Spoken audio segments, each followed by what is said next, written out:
According to you, 400 milliliter minus 100 milliliter.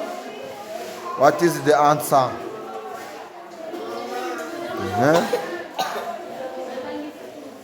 Okay. Tipo quoi?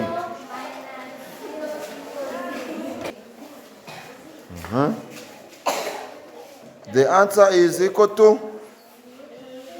Speak it loudly. Okay, thank you so much. 300 milliliter. Clap for her. Clap. Okay. A room may take 300 milliliter, 400 milliliter minus 100 milliliter. Then show me the answer according to the practical practice. 400 milliliter minus 100 milliliter is equal to what? What is the answer? An experiment about two capacity measurement. Take a 400. Where is the 400? Okay, that is it. What that is it? 400. A 400. Thank you so much. Take a minus 100. Where is 100? 100. 100. Thank you so much. What is the answer? Yes, the answer is equal to 300 milliliter. Thank you so much. You may clap for him. Okay. This is the answer that may we gain.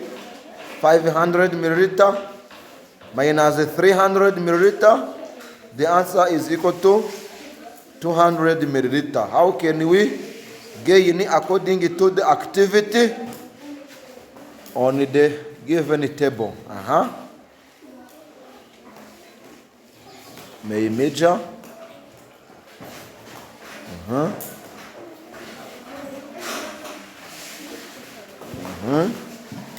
Slow with it.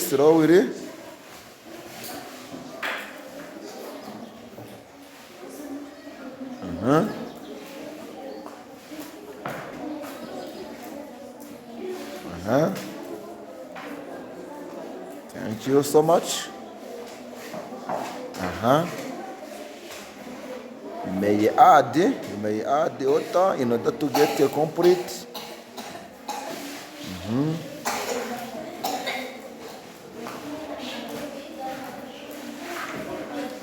Okay.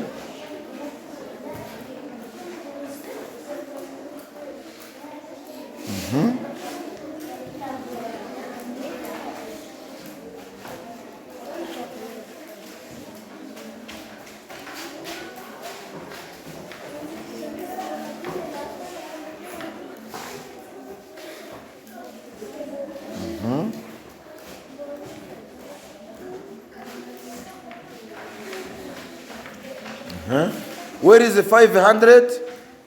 Where is the 500? Is that true? Okay, clap for her. Clap. Thank you so much.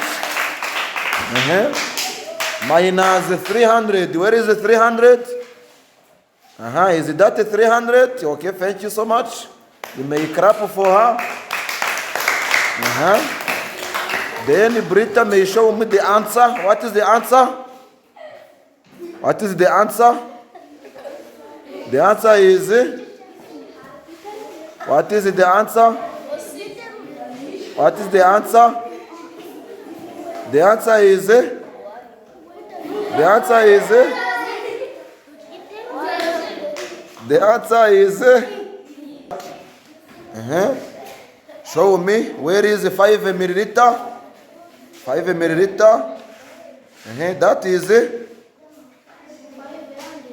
500 milliliter. Then minus 300 milliliter. Where is 300 milliliter that you have measured? That is 300. When we take it, we have 100 milliliter minus 300 milliliter. What is the answer?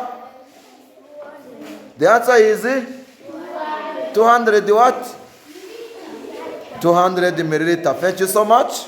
Clap for him. Okay, may God bless you. Okay.